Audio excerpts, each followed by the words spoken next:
L'employeur leur a carrément interdit de tomber enceinte ou de faire venir les enfants au Canada.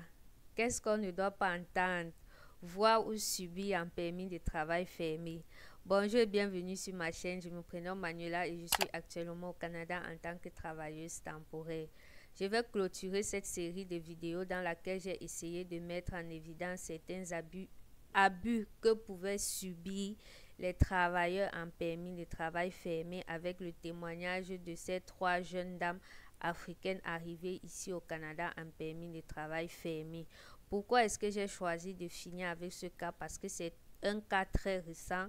Cela a été partagé le 31 janvier 2025, contrairement à ceux que j'ai partagés précédemment qui s'étaient passés en 2018-2016. Donc ne vous dites pas que non, je suis en 2025, les choses comme ça ne peuvent plus m'arriver. Eh bien, vous avez un cas concret.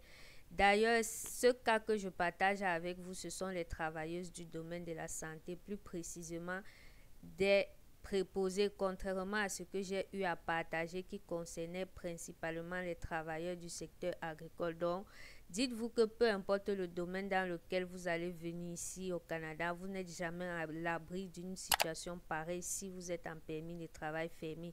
Bien sûr, il y a des solutions qui se proposent à vous. D'ailleurs, vous allez entendre à la fin de l'histoire, l'avocate va nous faire savoir qu'elles ont obtenu un permis de travail ouvert, même si elle ne nous dit pas que c'est un permis de travail ouvert pour travailleurs vulnérables, mais elle avait tous les éléments pour obtenir un permis de travail ouvert pour travailleurs vulnérables.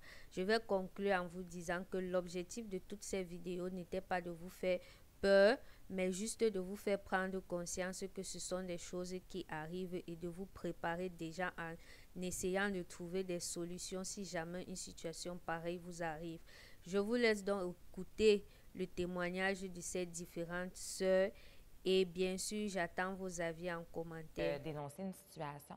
Mélanie Scatolin se porte à la défense de trois femmes africaines, unies par un même rêve, trouver une vie meilleure au Canada. Mais leur parcours n'a pas été celui qu'elles avaient espéré. Elle rêvait justement de contribuer à la société québécoise. Elles travaillaient comme préposées auprès de personnes aux prises avec des troubles de santé mentale. Elles dénoncent leurs conditions de travail chez Ressources intermédiaires Gingras, une entreprise privée. D'ailleurs, Mélanie ne devait pas être seule aujourd'hui pour témoigner. Les trois femmes devaient l'accompagner. Ces filles-là devaient venir témoigner, mais malheureusement, elles ont reçu des menaces.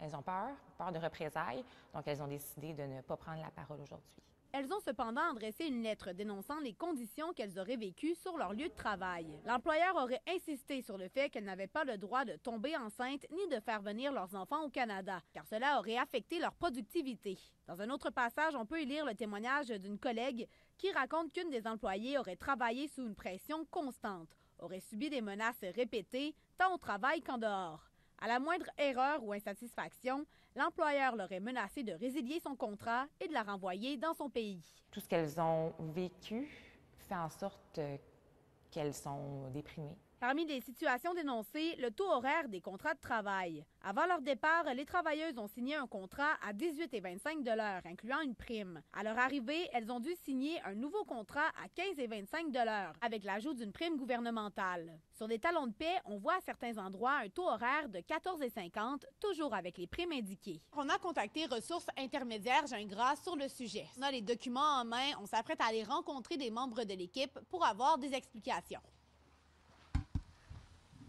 Personne n'a voulu parler à la caméra et le PDG était absent. La directrice nous a expliqué que les taux horaires ont été ajustés en fonction des primes gouvernementales, afin de simplifier les calculs comptables. Même chose concernant l'absence des heures supplémentaires sur les talons de paie. L'objectif serait de simplifier le calcul des montants totaux. Un argument rejeté par la consultante en immigration. Ça n'a pas rapport. La directrice insiste sur l'absence de menaces envers les employés et leur liberté de compléter les heures supplémentaires. Elle affirme que le bien-être de son équipe est une priorité pour l'entreprise. Entre-temps, leur succursale à Québec a fermé. Fermeture qui n'aurait pas de lien avec les plaintes des employés. Les femmes représentées par Mme Scatolin ont quant à eux obtenu un permis de travail ouvert, leur offrant ainsi la possibilité de chercher de l'emploi ailleurs. Elles ont encore l'espoir d'une vie meilleure. C'est difficile pour elles présentement, mais elles souhaitent encore demeurer ici et faire partie du Québec. En ce moment, un dossier est en cours à la CNESST. Iliane Pilote, TVA Nouvelles, à Québec.